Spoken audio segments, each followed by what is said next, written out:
man, but his technical abilities are far beyond mine, and at that point we were so based on just trying to get the thing done that I was just like, okay, turn up the samples.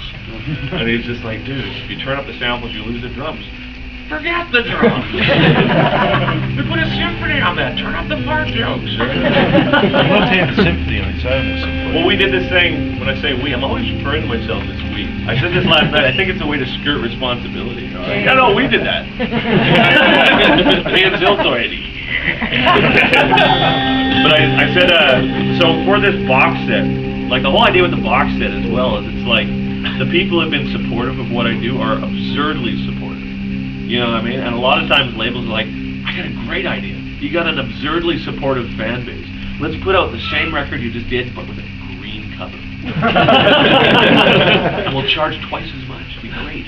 You could put like a note on the front that says, I approve.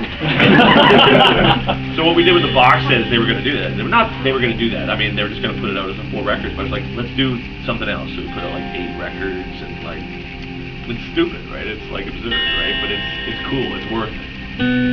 But part of it was they said, okay, well we need this like 7-inch that's gonna go. And they're like, do you have any extra songs? I was like, well no. But what we could do is we could include just the orchestral parts, right? So I put it on, and it was just like, because there's like on the record it's like orchestra, nothing. Orchestra, nothing. Right? Yeah. So it was like what I did was I put it all together and just had Ziltoid talk shit over it all, right? And it's going on some space drama. It's like, yeah, so now we're flying through. And it's like, da-da-da-da, right? You know, call it a Ziltoidian rapture, right? And I sent it to the label. They're like, okay, sure, dude. The band tracks that you're including, yeah. all like remix things, are they like pre-mixed? Yeah, kind of. Well, the thing is, it's like each Pro Tools session, like each of my Pro Tools, it's like 40 gig, right? So it's like that each DVD holds 4. Yeah. So basically, what we wanted to do is I made an abridged one that's maybe about 700 meg, and then live shows, and then I did a commentary and a bunch of stuff. And I only included Jalar and Bender to start, but it's not like, you know, I'm holding back. It's just like now wasn't the time. I didn't have time to put it together. Eventually, you can have it all, right? But it's like, currently, I thought it would just be kind of fun to start to see what people could do with those two. Yeah. Also, I saw a video of you doing acoustic wolf. Yeah. Sheffield. Yeah, I did it last night too. Yeah. Are you doing that tonight? Maybe. I mean, it's like the thing with like love and all the strapping stuff is I want it. A lot of times people make the incorrect assumption that I'm ashamed of my past. You know what I mean? That in some way strapping was something that I'm embarrassed of, or I quit doing it because it was like some sort of like drama behind it. Not at all. I love that band. That meant tons to me. It's just I changed. Quit doing drugs and I'm almost 40. When I was doing that shit, I was 23, right? So it doesn't have the same emotional significance to me. Right? And some lady came up to me the other day and said, you have to do strapping. It's like, why would you want me to? If I'm not there, why would you want me to do it? But if it's so important to you, why would you want me to lie to you? Like, I mean, you know, it's like, you sure you want that? There's enough bands out there if you want someone to lie to you, man. Yeah. There's enough 45-year-olds that are like wearing studded waistbands and going, rock the world! And then at home they're like going to church and like, you know, it's like, oh, my brother's dead, and I'm actually a really good golfer. Write golf music, you putz. You know what I mean? It's like, but I think, you know, on some level, I'm fortunate to have never had like a lot of success with something. I think in a lot of ways, luckily, the strapping thing was at an end anyway. But if that had gone any further, I think even more so than it has been, I'd be at like the mercy of like trying to, you know, appease something that defined me, right? I remember during Download, it was a great show, and I remember looking out over the audience and thinking like, well, you can have this if you want. You want to do this for the rest of your life, man, go for it. But this is what you're going to be, you know? And it's like the thing that, you know, people have invested in strapping with that energy. And at that point, you know, my wife was pregnant, and I was like sick of drugs and all this shit, and I was just like, the writing's on the wall. If I keep doing this, man, like 5 years from now, I'm going to be not only lying to everybody else but myself, and I'm going to have to impose personality things on myself just to continue doing it, and then they're going to be super unhealthy for me and my friends, right? So I stopped, and I think that, you know, going back to like trusting what your impulses is, if you're unwilling to do that, man, there's a huge market for people that, you know, want to rationalize negative emotions. It's like, as long as you get a soundtrack for it, people will be like happy to buy it. They're like, oh yeah, it makes it a lot easier for me to be pissed off, because look, it's really pissed off and they got lots of lights. You know what I mean? So that must be like an acceptable response to this, right? Another question. What about you like this then? Sorry, so good.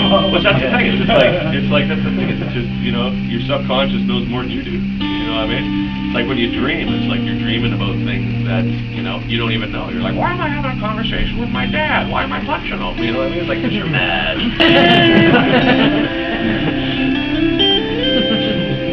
But I think that's the thing. It's like, if you listen to it, it's always going to tell you what you need to know, right? You're like, oh, I'm gay. No. Another question? Can you remember how to play Things Beyond Things? Yeah, I figured it out the other day. It was like, Are you going to play it tonight? wait. He said, skirting the answer by saying, wait, excuse me, I got to figure it out.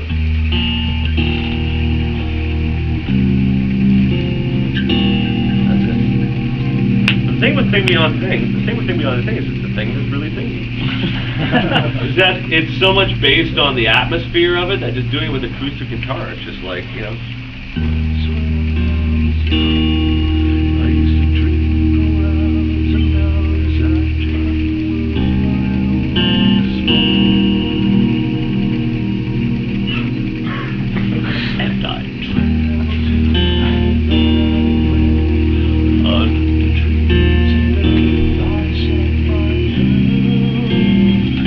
I noticed about Thing Beyond Things when I tried the other day. I wrote that song when I was 18, and it was so absurdly and deludedly romantic. Beautiful. Yeah, no, I had the time too, because I had like the intention behind it. But now, in terms of like laying roses in a girl's hair and all that shit, it was like, she asked me to clean out the cat box. I was too concerned with poking at my belly fat. And I asked her where the checkbook was, because I wanted to buy a new guitar to compensate for the fact that we're not having sex as often. You know what I mean? It's like all those things like become a little more appropriate as you get older, as opposed to like laying roses in someone's hair. You know, right? It's like 18-year-olds, and I was like, right? Now I'm like, nah. Here's a rose. Have at her. Get some shit in your hair. Oh, it's the rose. Anyway, another question. He said, asking his own question. So, Do you play to a click live? oh yeah. And how do you set that up? Well, like before we went on tour, it was a very interesting process, and by interesting I mean unbelievably taxing.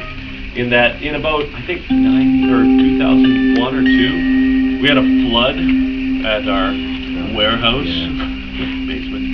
And we lost a ton of stock, and through that we lost all the tapes for Ocean Machine and Infinity and like everything, right? So having to do it again, we had to recreate all those samples.